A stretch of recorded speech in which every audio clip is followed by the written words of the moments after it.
and thank you for coming. Very energetic session that you guys got started with your keynote with Dr. Brown. He was pretty amazing. I was impressed. Kind of was a great lead-in for this. I was like, oh my God, I've got answers to all of that. So it was really good. Lots about relationships. And as you can see from the title, #relationships matter. So if you have read the prep for this, the session description, you'll know I'm going into a process called the 2x10 strategy.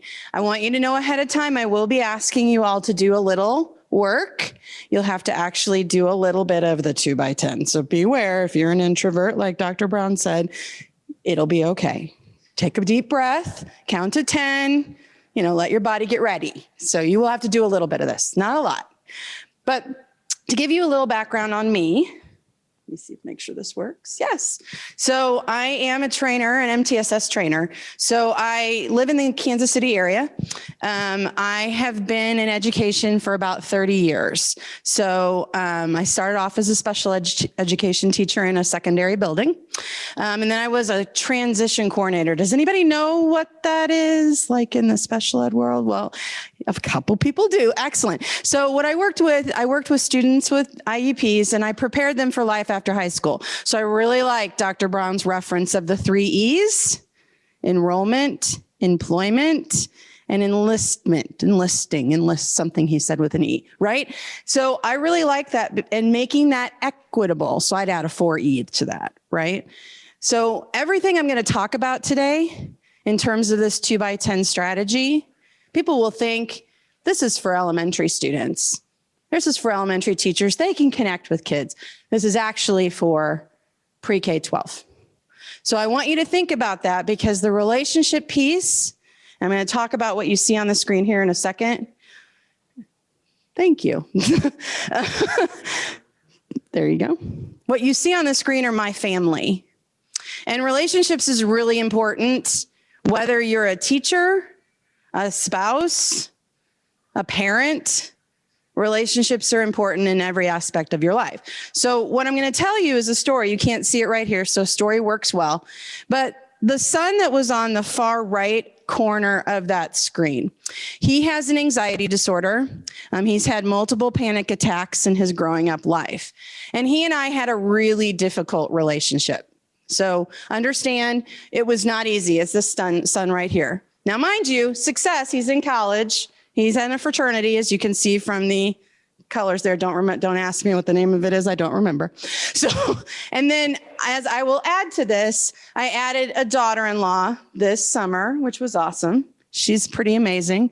Having 2 sons, I love my sons. A parent of a son is very different than the parent of a daughter, especially as a mother. So now I get all those opportunities to go shopping, and my sons don't roll their eyes at me. So I have a daughter-in-law that I can do that with. But my son on the far right with the anxiety disorder, he just really struggled, and our relationship was tenuous at best. So I learned about this 2x10 strategy, and I thought, I'm going to try it with him, because I'll tell you a story about him just real quick. He, in high school, really good at technology. So he was the sound designer for theater. And they ended their fall play, and they had a cast party. Anybody been in theater before? Okay, maybe. Okay, so cast parties are pretty fun, right? So it's after the end of the last play. And one of his friends who had gone to college came back to the play and said, hey, let's go get a shake at Sonic. So he left the cast party without telling the teacher, right? Okay, so did he get in trouble? Of course he did, right? But worse yet, I get a call from him at 12:20 in the morning after the cast party, and he is unable to move, laying on the floor in a bathroom. And he is saying to me, I'm so in trouble, I don't think I'm going to be able to survive. I don't know if I can live. And this is a true story. This is a very true story. I go there, all of my shockers are on, right? I'm like freaked out. I'm like, what do I do? Literally, me and the 2 teachers are trying to get him off the floor. And as you can see, he's not a small young man, right? Okay? He is a very large young man, okay? He's got quite the girth, and he loves it. So getting him off the floor was quite the challenge. We did. We got him home, got him some help, and I decided I need to build a relationship with my son. And so I literally stared at him one day, do the 2x10. It's not actually 2x10 is not the staring part, but I said, let's try something. And I stood him up, this very large young man in our kitchen. And I said, just look at me, look in my eyes, don't say anything. We're going to do this for 45 seconds. Let me tell you, that was the longest 45 seconds. He was laughing, he was smiling, and it was awkward. Even for me, his mother, it was awkward. And then I just started talking to him each day about what he was interested in. So I did that 2x10 with him, and he has a very different relationship with me now. In fact, his freshman year in high school or in college, don't get me wrong, it wasn't pretty. It was a tough first quarter. He called us many a time, struggling, but he called me. He didn't go off and do something drastic to himself. He called me. We worked through it. And he ended first semester with a 3.0. Oh my God, let me just tell you, we were shocked. We did not expect that. And he is still in college today. So he's a success story. And I would not say that the 2x10 was the only thing. What you're going to hear today about the students that had this experience, these are kids like my youngest son who have multiple things working against them. At the time when he had the panic attack on the floor, he had 5 Fs in high school. And we're not talking 60, 59% Fs, we're talking 25%. He was not doing his work, right? He was full on panic. So there was a lot of work we had to do to bring him back. So I talk a lot about him because I do believe that relationships matter. And you have to get to that place with your kids. Now, does that mean my other kids aren't important? My son on the left, absolutely, I love the experiences he's had. He is a K-12 music teacher. Take that in, K-12, right? So if this is a surprise to anything, 6th grade band is his nemesis, right? Okay, does that surprise anyone? No, and he's wonderful. He's a wonderful young man, very good visionary. His wife, she graduates at the end of this year, and she will be a technology educator. So I have 2 budding educators in my family, which is great. Okay, enough about me. So on Padlet, I will give you guys about 30 seconds to write this down or take a quick screenshot of it, whatever you need. All the materials from this presentation and the one I'm going to do later are all on that Padlet. They should be open and accessible to you. I believe that the slides for today are on there as well. There may have been a few shifts and changes as we went along last night, so be prepared. It might not look exactly like I present today. All right, excellent. All right, so I always start with where are we going and how we get there. So if anybody's familiar with Corwin, they might be familiar with, say, John Almaro, Doug Fisher, Nancy Fry, or the DeFores, right, in the PLC world. There's some questions you should always ask if you're working with students about their learning, but just as much as if you're working with adults, right? Professional learning requires the same questions. We need to know where we're going, and we need to know if we've gotten there. So we'll learn the 2x10 strategy and its impact on 3 districts, climate, and culture. And I'll talk a little bit about those districts in a minute.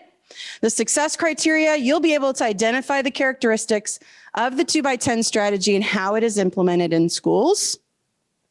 As well, you'll have a system and school level activities that you can implement in your school once you leave. So everything I do today, you will be able to take back and start, or at least take it to your team and discuss. And you'll have the materials to do that. So before we do that, I do use an attention signal. Although this is a small group, there will be times when you guys will be chatting, and I'll make sure that there's a way for us to get back together quickly. So I just do, if anybody's familiar with Safe and Civil and Randy Sprick, I just do the raise your arm. So I'm gonna do that, and I'll say, let's get back together, finish that thought. May I have your attention? Something like that. So let's practice that. May I have your attention, please? And you guys are going to put your hand back to me. That's my note that you guys are ready, and we can come back. And then I don't wait for everyone, but I wait for about 80% of the group. And that's pretty accurate. It's a good classroom management strategy. It's also a good professional learning strategy. Okay, so the why. This is a number I put on the screen, 674.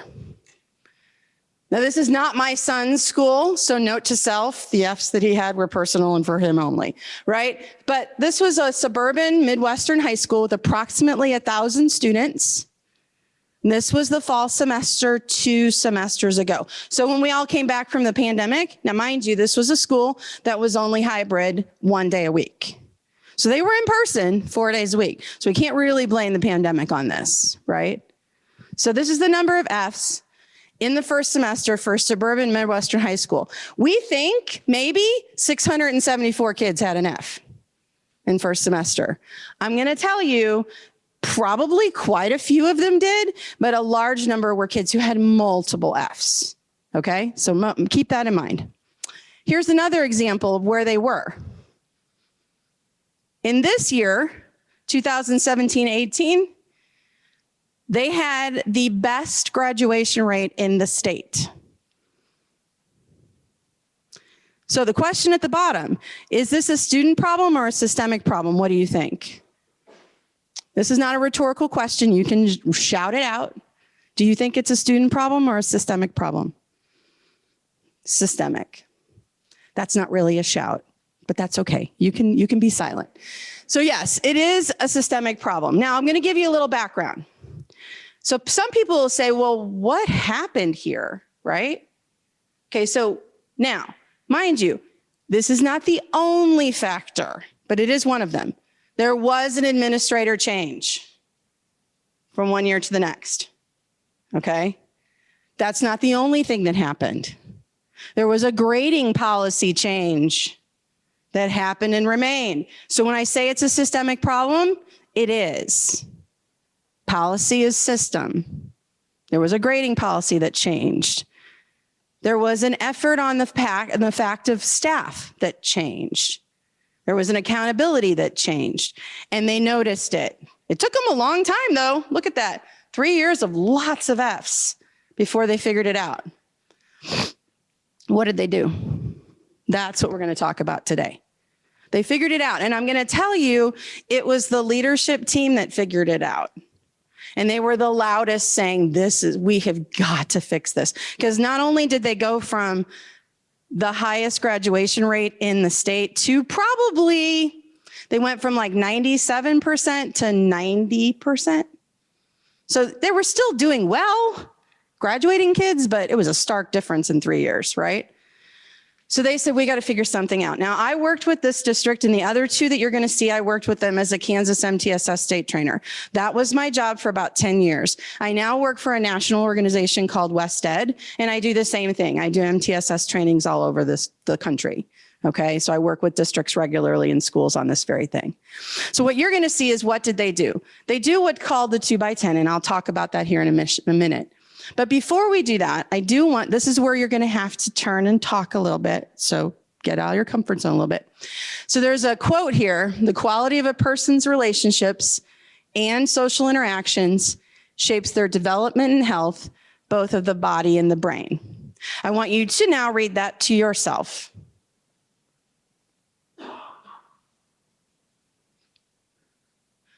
Now tell your neighbor, what are 2 words that jumped out at you as a surprise in that quote?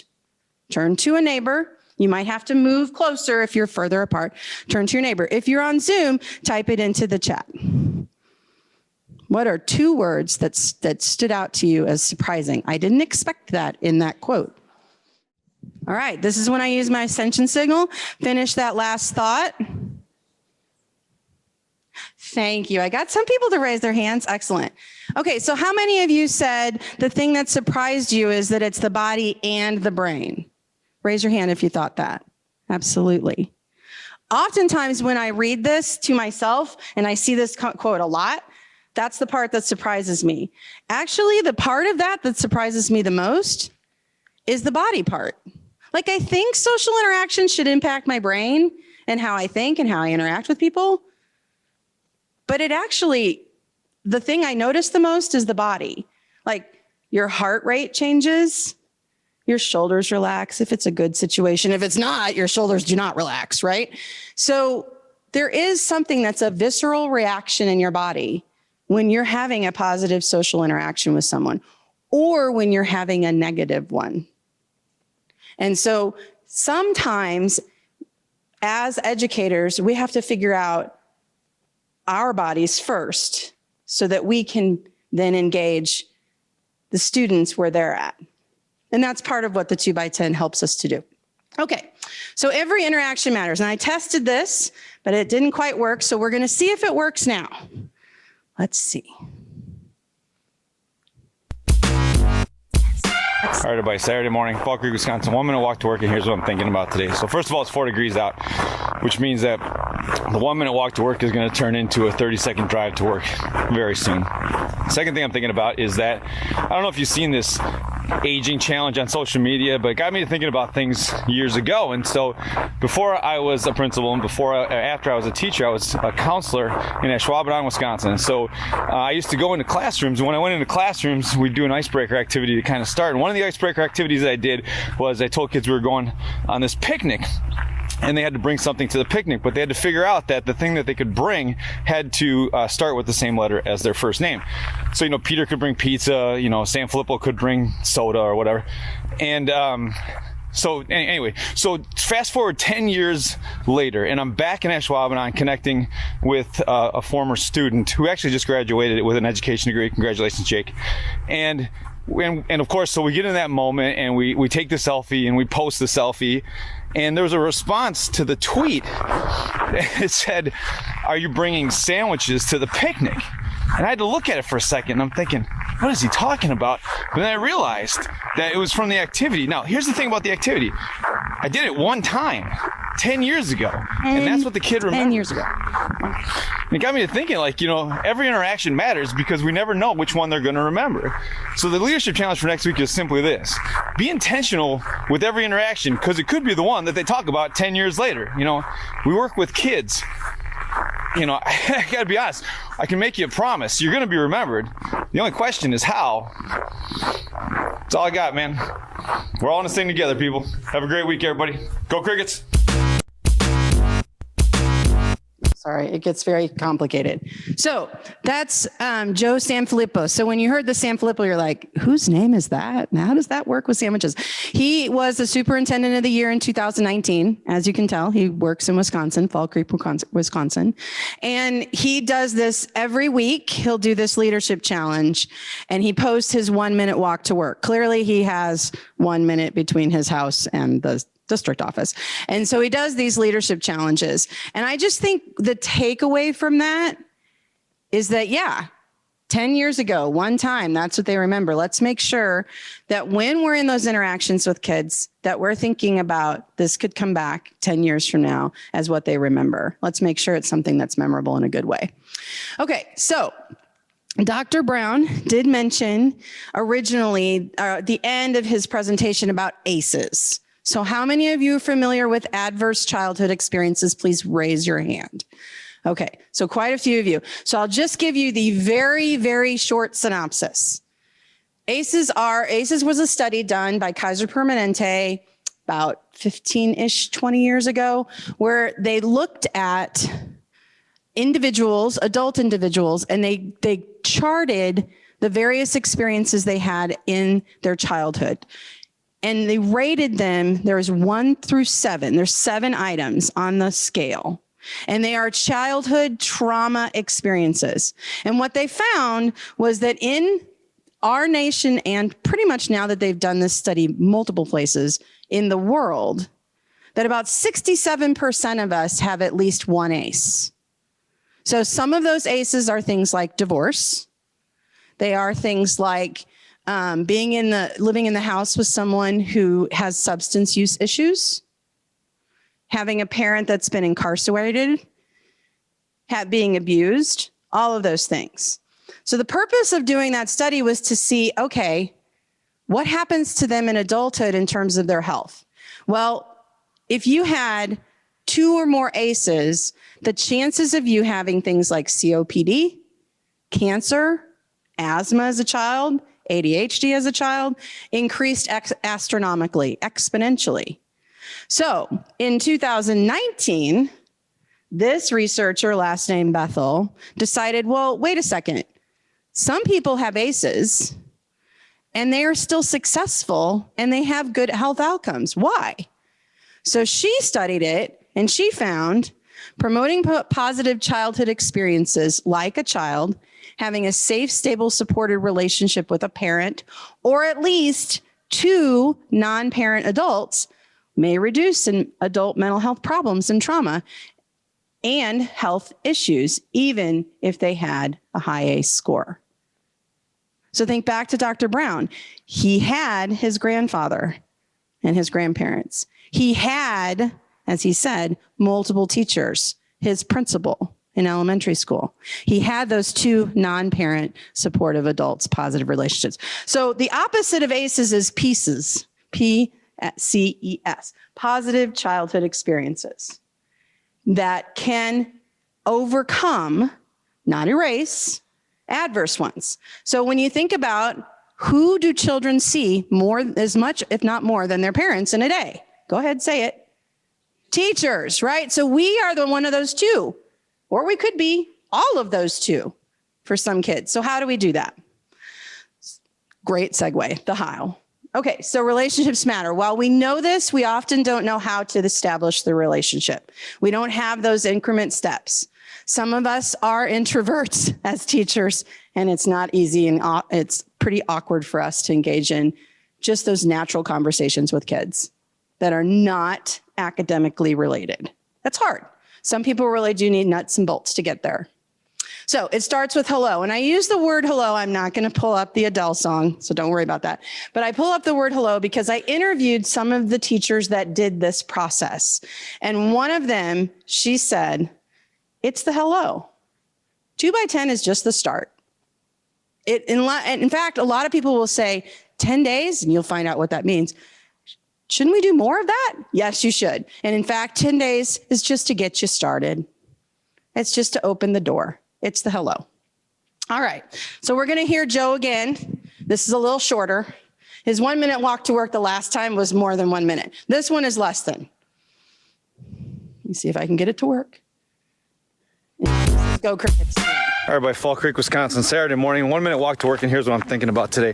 First, it's great to live in a place that I can see my breath when I talk, because there's oftentimes I forget that I'm breathing, and what a fantastic reminder. Second, I'm about 30 seconds from walking into that building from that house, and I will tell you, it's going to feel like the longest time ever because I'm freezing and I can't feel my face. At the same time, it's like when I go talk to groups and I have them stand up and stand face to face with each other and stare into each other's eyes from 4 inches away for 30 seconds. It's super uncomfortable, but then we have them get their phones out and send a text to somebody in the same 30 seconds and tell them that they're valued. Like, it's not about the time, it's what we do with the time. There's 960 30-second opportunities in an 8-hour day for us to connect with people. The leadership challenge for next week is simply this. Take 2 of those, just 2 every day, and reach out and make sure people feel like they're valued, right? Like, they may really need it, you just don't know. We're all in this thing together, man. Have a great day, everybody. Go Crickets. All right.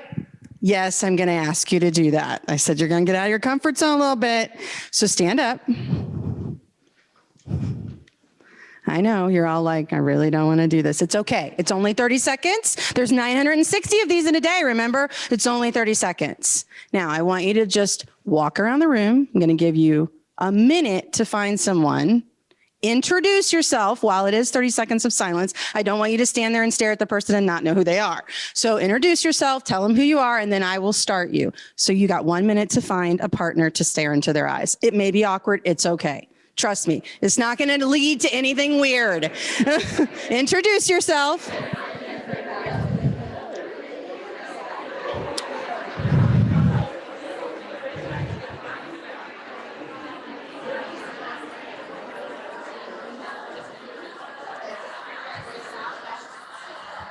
All right. Finish up that last introduction. Did we have an uneven number? I see possibly a group of 3. Is that okay? Or would you, everybody's got a partner? Excellent. Okay. I'm going to start it. I'm just going to count to 30 in my head. I'm not going to use an actual timer. Those of you who are very rigid on things like that, I'm sorry. I won't be using a timer. I'll just count in my head, which means it might go a little faster. So you've got 30 seconds. It's silent. Just look at each other. If you smile, that's okay. Okay, right? Everybody ready? Go. Silence.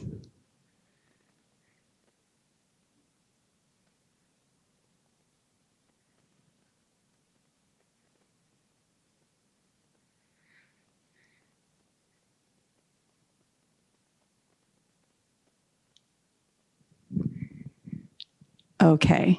Thank your partner.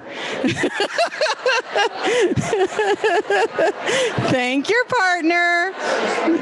That was 30 seconds, shockingly. Go back to your chair. And just like Joe said, take another 30 seconds, pull out your phone, and text someone you care about.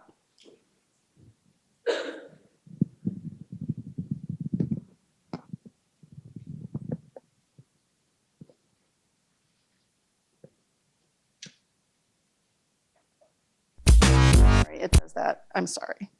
Sorry to interrupt your caring text.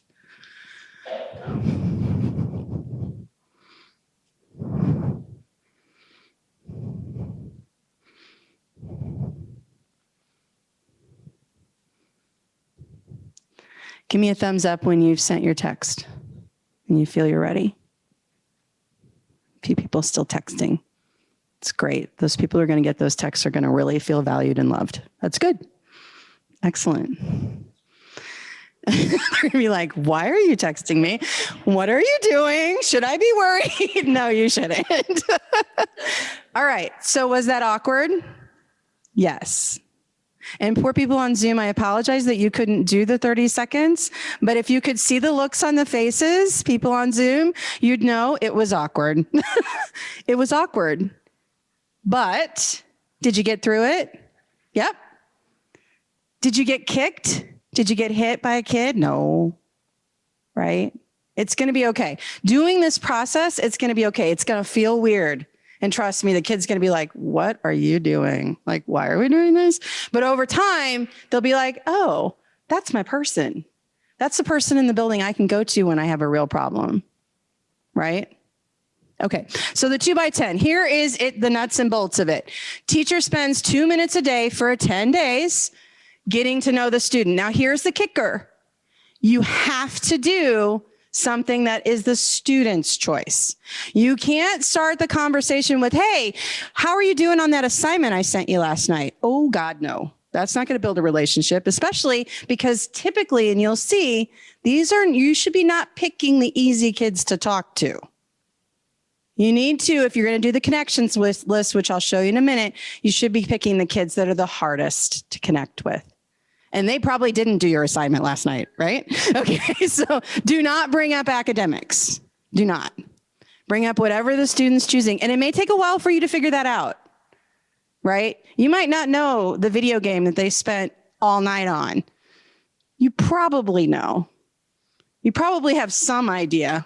I can't remember the one with the, like they build the things and they hit it with a mallet. I don't know what that's called. Anybody know what that is? Minecraft, yes. So that would be a great one. Or I don't know, there's a variety of them, right? That's something to bring up. You just ask the question. So like, what do you like to do? What are you interested in? So like, I like to go running. I don't do it near as much as I used to, but I really like it. So you need to be willing to have those conversations. And 10 days, just a good starting point, not a requirement.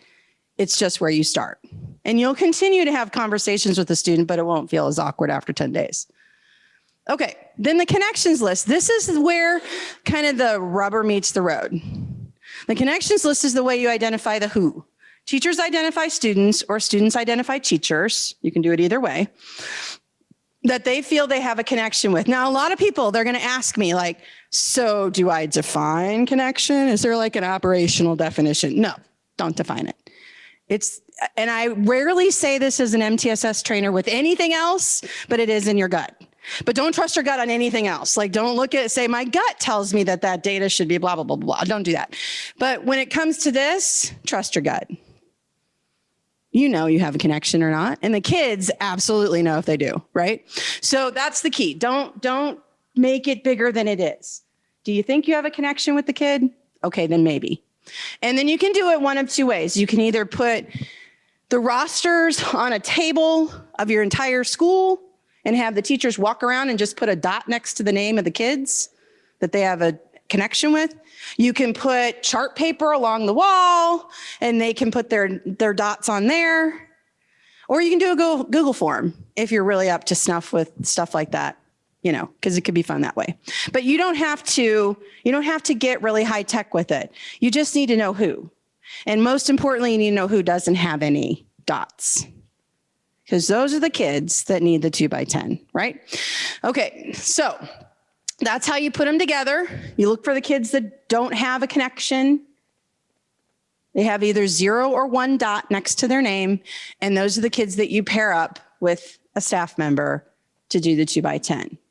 Now I'll get to in a minute who as staff members, because there's a variety of different ways to do this, and that can be a trigger as well, right? So you have to be thoughtful. But again, it's the hello plus the connection. All right, so one way that these 3 schools that I'm going to talk about wanted to see how the data, this is not gut data, this is real data. So what does it say about our school climate? Did it make an impact? So in Kansas, through the Kansas MTSS project, we use the Communities That Care survey. It's a statewide climate survey. I assume Nebraska has a school climate survey that they push out, or you might have one locally, right? So the Communities That Care survey, it's a pretty big survey that students take. It's like 150 questions. It is pretty long, but there's about 40-ish questions in there that are in the school domain section. That's our domain as educators. The rest of the questions are things about like drugs, alcohol, violence in your community, things like that, that mental health centers use for grant writing and so forth, and for progress. But here's the kicker. It's 6th, 8th, 10th, and 12th graders that take it. And they usually give it in like December, January, somewhere like that. We, as a Kansas MTSS project, decided we were going to make what's called a 1-pager climate types report. Now that looks like a lot of info. I do have a few. This is on Padlet for those of you who are looking digitally. I do have a few up here for you guys to look at later if you want to see a copy of it, but I'll just give you the basics. So what you're seeing on the screen on the left is 5 different types of climates. We have the depressed climate, the anxious climate, the conflictual climate, empowering with student voice and agency, that's this one, and empowering positive relationships. The ones on the top, these questions are risk factors. The ones on the bottom, these questions are protective factors. These are things that we do as educators that can protect any risk we see up here. Okay, so what they look at when they look at this 1-pager is the stuff in the middle. The stuff in the middle is their scores as middle school and high school as compared to the state. And the red, obviously red is not usually good, right? So red is not good, but yellow's working on good. Blank means you're at the state average, green is above. This is fake data, just a compilation of a variety of different places. Right? So we're looking at this and we're going, oh my, there's a lot of red on there, right? Our districts looked at this. They look at this every year and they wanted to see specific growth in certain questions. Some of the questions down here under relationships are, my teacher notices when I do a good job and lets me know it. That's this one right here. My school lets the parents know when I've done something wrong. Or something good, excuse me, not wrong, that would be bad. So something well. My teachers praise me when I work hard in school. There are lots of chances in my school to talk to a teacher one-on-one. They wanted to see by doing this strategy and a variety of other MTSS pieces related to social emotional learning and behavior, if it had an impact on their climate data. These were the 4 questions, a little better because you can actually read them. Okay.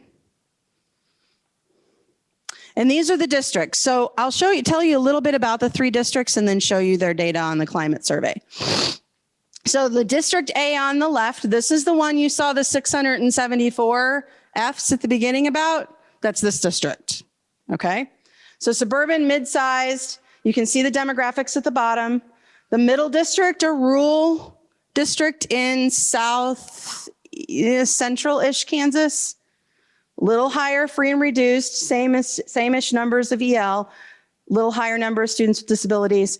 And this is a rural, slightly urban feeling, but rural area because it's Southwest Kansas, a large district. Okay, and you can see a higher number of free and reduced EL. So all three of these districts use the 2x10 and connections list. So it's important to know A, B, C because you'll see that in the data. All right, first one, praise for working hard. They did this in 2021-22 school year, and this is what they got. Just that one, all growth. The state also grew. These districts grew a little more than the state. Okay, next one, doing a good job. Some of it, significant growth, right? Continuing. Letting their parents know. Now look at that. That's stark because you don't think the 2x10, like that's the relationships between the staff and students. Like how are the parents impacted? So one of the districts, this one here that had the greatest growth, they also had each school send home postcards to parents from each teacher to each student twice a year. Well, okay. That's like a 2x2 with parents, right? So that's pretty significant. Simple process. They just bought a bunch of postcards, wrote something on it, sent it to the parent about that student. Every student got one. Key peek. Talk to a teacher one-on-one. Now, I really thought that was the one that was going to go up so much, but it was already in a pretty good place. So some of them went up. They all went up a little bit, but it didn't go up as much. Now, here's the kicker. Thoughts of suicide. Look at these two. Significant decrease. This one particularly. Seen someone bullied. Remember, all three districts, I guess I didn't tell you this, all three districts were in person and maybe had a hybrid day or a hybrid couple weeks last year, but they were all in person. I mean, oh my God, that was just shocking. And they didn't expect these things, right? They didn't expect this kind of result. So I decided, I didn't expect it either. So I was going to ask them some questions. So I interviewed a few people. I'll just let you kind of peer over that because I don't want to belabor you with that information from each district. And I asked them questions about how did you set up your 2x10 and connections list? What was the impact you had with students and staff? I did want some of those just natural responses. And did you continue it? What else are you doing? What else might be making an impact? So every one of them said they were either doing the Google form or the dots, right? They only picked students with no connections. And they had, unfortunately, quite a few. Most of them did. And so then they used different ways of doing it. So I said earlier, the whole who of staff member, that's tricky, right? So some of them used every advisory teacher. Well, they came back about halfway through the year and they're like, okay, we matched up some wrong. It didn't go well. So they had to switch things up, right? Some of them said staff members chose to participate. And those are the staff members that were willing to do it, right? And so they had good success. And the benefit of that is you have some success momentum. The thing is now they're able to expand and say, this group did well, let's try it here too. Let's get some other people on board. That's the benefit of having them choose. The drawback is you may not have a lot of people choose. And then you have a lot of people doing a lot of 2x10s and you don't want that. Okay, you want to maybe not have more than 2 per person. Pairing the staff members and students up by similar interests, that seemed to work if you knew them. That was the smaller district. That was the one in the middle that they knew their staff, they knew their students a little better. So some of your more small districts, you may be able to do that, right? And they all kept it going past those 10 days. That was a really big takeaway for them. Impact. This is the one that I thought these two right here were big ahas for me. The fact that students were seeking teachers out after. They would see them in the hall and they'd come up just to chat with them. And the teachers were doing that too. So they were getting out of their comfort zone of their little desk and classroom and going in the hall and meeting up with kids to talk with them. So it helped the teachers kind of get out of their comfort zone as well. The middle one is really kind of a layer on top of that. teachers became more comfortable with having those connections with kids. Once you get past about the 5th or 6th day, it feels less awkward, trust me. And I've heard that from everyone who's done it. You got to get past day 5. Then you're like, okay, then the kid's not rolling his eyes at you or going, please God help me. What am I doing here? And they're finally saying, oh yeah, Dr. Clavenna-Deane, I really like talking to you. Tell me about your son. You know, they get a little more comfortable with it, so you get a little more comfortable. And then, of course, not surprisingly, it impacted the students' behavior, right? All right, so here's some quotes from the people I interviewed, and I don't want to belabor that because I want to get to some other stuff. We've got a few minutes left. So some teachers struggle with making a connection. The 2x10 gives them structure. So think in your head for a second. Are there teachers or colleagues I know that would really struggle with just reaching out to kids? Yeah. 2x10 gives them some structure. We always find strong teachers with academics. Now we have ones we know we can use for success with connections. Same thing true here, and that's the hello statement, seeking themselves out. But here's the thing that got me. And I thought of this with Dr. Brown's stuff this morning. They all continued it. They started other processes, but these two are the ones I want to kind of hone in on. I don't know if you remember what Dr. Brown said about your own backpack, and we had to think about what is happening for our staff, especially post-pandemic. So this particular district decided that each admin, remember it's a smaller one, was going to do sort of a 2x10 with their staff members. They did a connections list of their own with staff, like they had the list of staff and the 5 administrators went boom, boom, boom. And they're like, okay, there's like 10 of our staff that are really hard to connect with. And they're missing a lot of work. They're struggling every time they're in this building, engaging with kids and doing what's expected.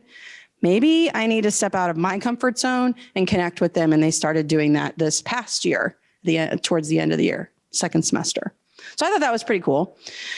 Then District C, Meet 2 New, they decided that they were going to have this was at their high school, they were going to have each of their upperclassmen take a challenge to meet 2 new kids each quarter and report out an advisory. Who am I connected with and how?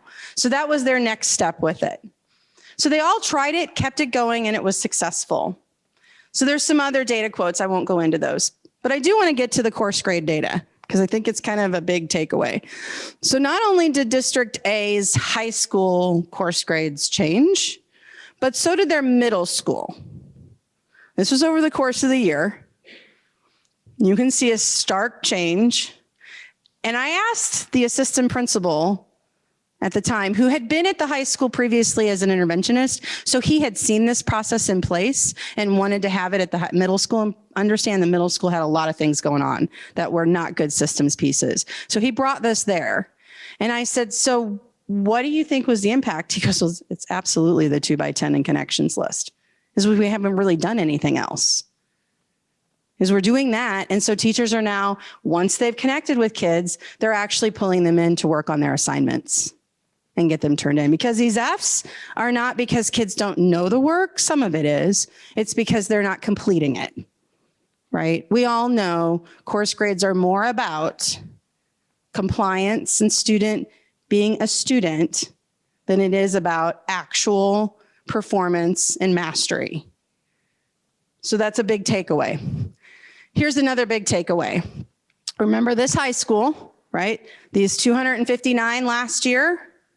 So I called the interventionist to ask her a little more information about, after interviewing her, about kind of like what happened with that data. Like, there's a pretty stark difference. Tell me more.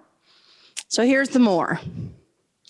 In the middle of fall, I think at the end of the first quarter, they did a connections list. That way they could include freshmen, right? If you do it in August, well, freshmen don't have a connection with anyone yet, right? So it's kind of hard to do August. So they did it in the fall, in the mid-fall. They had 101 of their, I think it was about 1,900-ish students that had 0 to 1 connections. 80% of them had multiple Fs. And now these are kids that not only had multiple Fs, they also had multiple referrals. They had multiple absences. They had multiple issues. They'd used a math and reading screener for MTSS. They were all at risk, right? These are not your easy kids. It shouldn't be, right? They implemented the 2x10 with them. At the end of the school year, the number of students receiving a 2x10 was 81. It was pretty much that 80%. And remember, this is the district that had the teachers choose. And she said almost half, no, she said 54 teachers out of their like 90 staff members chose to do a 2x10. So they did have enough for it to be mostly 1-to-1. At the end of the year, last year, 54% of those 81 had 0 to 1 F and were passing and didn't have to retake the classes. And this year, that 54% are still maintaining. As of today, October 13th. It's the 13th, right? So now you do have a chance to talk again to your shoulder partner. I want you to think about the things I put in front of you, 2x10 connections, this grades data. What piece seems to be what you could take back to your school and why? I'm going to give you 2 minutes to talk to a neighbor. You can get up and find someone if you want, because we have 2 minutes, but just talk to someone. What are the things from today that seem to resonate and you could take back and why? And I will be asking for volunteers to share, so be prepared. So 2 minutes. Okay, if I could have your attention, please. Finish that last thought. I'm going to have you add a thought to that conversation. What's your biggest barrier? And what are your thoughts for overcoming it? What is your biggest barrier and thoughts for overcoming it? Did you have a question for me, or are you just saying absolutely? Okay. Mm-hmm.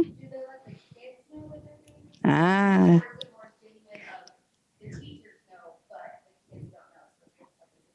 It's a great question. Absolutely. So I have had districts do both, where they are genuine. They just start chatting with them. And then I've had districts that take this, the counselor will pull in the student and say, hey, we're going to start some things. These are the teachers that would be interested in starting to chat with you. How do you feel about that? I think it really depended on how many students come up. If you've got a lot, you're not going to be able to do that triage part. So you're going to have to go back to maybe the 30 seconds, like Joe said, instead of 2 minutes, to start just chatting, just finding a time to chat with them in the hall, right? Don't be so strict with it with 2 minutes and sitting down and making sure I'm right here. No, just say, I want to just chat with someone. It's independent work time. I'm going to go over and say, hey, how's it going? What'd you do last night? I like to watch Murdoch Mysteries. Do you watch Murdoch Mysteries? Oh, I really like Angela Lansbury. She just passed away yesterday. Very sad. And I love Murder, She Wrote. Do you like murder mysteries? Just things like that, just to get the conversation started. So,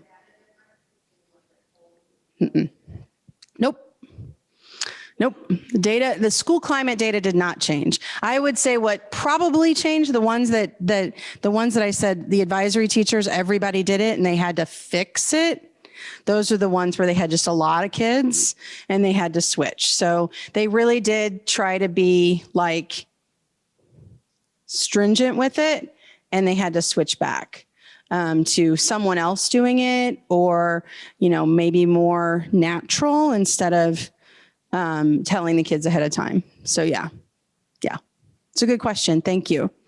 So talk to your neighbor about the barriers, and then I'm going to have you share out what, why, and what in the barrier. Okay. So talk to your neighbor if you haven't already. Some of you probably did. What is the barrier that you're going to have to overcome? Clearly that was one of them. I'll give you about 1 minute to do that. All right. If I could have your attention, please. Finish that last thought. Okay, who would like to share what you and your neighbor or partner talked about?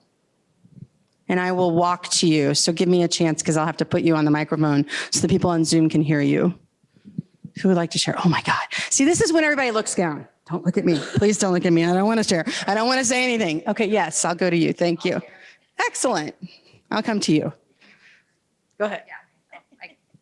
Okay, I could actually that speak was Zoom without for it. you. Okay, Zoom. My shoulder mate, we actually work at the same school. So this works out really well. Our biggest barrier that we thought of would be not only just the 100% effort from the teachers, but then like a lot of our high risk students are ones that don't come to school every day. So how to make sure that we reach the kids that don't come to school, or the kid that comes until 7th period because he misses all day, how to know when he's there, how to connect with them. And yeah, I mean, some of them don't even want to talk to teachers at all. So making that connection would be the hardest part. Absolutely. Yes, thank you for sharing that, because connections are really kind of the inverse relationship with absences, right? Kids that are coming to school are connected to school. Kids who are not coming to school regularly are not connected to school, or they don't have someone in that school to be connected to. So you're going to have to be creative. Those kids still need a 2x10. So you just have to really know when they're coming and make sure that that's when you connect with them. You're not going to be able to say, I need you to come for 10 days and that they'll come. It won't happen, right? So they're like, whatever. Like, I'm not doing that. So you're going to have to make sure that you keep track of that attendance. And when you know they're in the building and you've particularly picked the right staff member that has the flexibility to go say, hey, how are things going today? That would be a good thing to do. Thank you for bringing up that barrier. That's a really important one. Anybody else want to share what you and your thought partner talked about?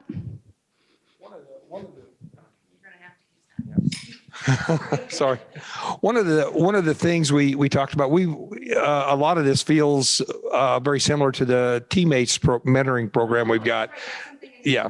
That relates, although teammates is more of a sign in type of, where we don't necessarily target kids, but our counselor will certainly work with those kids and encourage them to look towards that. So a lot of it felt like those interactions, especially the stay away from the discipline things, what's going on in your life type of discussions. So. Thank you for bringing that up, because I know that that's big in Nebraska. I think it was started by a former Nebraska coach, right? Okay. So that's a big thing. It's very similar. I think that's a little more strategic than this. This is a little nuanced and simpler, probably. That has probably more data behind it. Any other things to share from the group? Thank you for bringing that up as well. So you had a good question. Would you please ask that question? Because I'd like to be able to respond to it. Just the 30-second staring into the eyes, that the purpose of that and how that can be part of this process. Absolutely. Thank you. And thank you for bringing that up, because I didn't really dig into what that is about. Oh my gosh. Sorry about that. It's probably my computer. Okay. So the 30-second interaction, obviously it's to get out of your comfort zone. That's the primary purpose, but it's really about when you look at someone, remember back to that quote of the body and the brain, and how I said the body part is the part that confuses me the most. When you actually look at someone, it's really hard to stay mad at them when you're looking at them like that. It's a lot easier to feel a little empathy and comfort, even if it's awkward, by doing that. It builds connection. That eye contact is essential. So it is going to be hard with some kids who are not going to give you eye contact. Now, I don't want you to go up to them and go, put your head down for a second. Go, okay, look at me, look at me, look at me. No, God, don't do that, right? But you can go sit by her and talk to her, see what she says. Either she's going to start laughing or she'll be like, okay, fine, I'll look at you. Right? That's the key. Now, don't force the eye contact, but eye contact is the first step. And you have to couple that with a warm tone of voice, right? A welcoming approach. You probably aren't going to stand like we did face to face like that. You're going to maybe be side to side, because that's not as aggressive, right? So those are the kind of things to think about when you're trying to build connections, and you're not building connections with easy kids. Remember, it's the hard kids. Any other questions or thoughts from that thought partner discussion? Yes, thank you. I'm going to come to you. I was wondering what your thoughts are about staff incentives for something like this. And I'll give you an anecdote, because when I was an administrator in a middle school, we incentivized by giving teachers $50 gift cards. Well, what happened was we got some real conditional relationships and real weird interactions. Right. I am going to stare at you in the face. Right? No. But what sad was I literally heard teachers, because what I would do is I would see this at lunchtime or at breakfast, but I would literally see teachers sit down in front of the kids and say, okay, let's do our 2x10. Okay. So that was really damaging. Thank you for bringing that up. Yes, you do not want to put like the carrot in front of it with money, right? However, so incentivizing it does have some negative impact, especially if you're trying to have all staff do it. Goes back to that thing of maybe you let the first staff jump up and start it, and then get the incentive is they see momentum from others and they want to start it. You are not going to get your naysayers, your 5% at the far end that resist everything to do this. And please do not spend your time, money, and energy on that. But you will get some early adopters. You'll get some middle adopters. They'll see this is working. They'll see, oh, it's actually going well for them. Those kids are coming into their class and they're getting their assignments done. Maybe those late adopters will come along. So you have to think like that. If you do need something to motivate, I'll say that instead of incentivize, motivate your staff, put data in front of them. For just this data, how many kids in our building have no connections with a teacher? Maybe if you feel like staff are going to struggle, look at your climate data. Where in that are we concerned? Because this school domain section, this is all us. This is what we do. This is how students are perceiving that. Or better yet, when we look at that connections data and we see, maybe we flip it and have the students do it.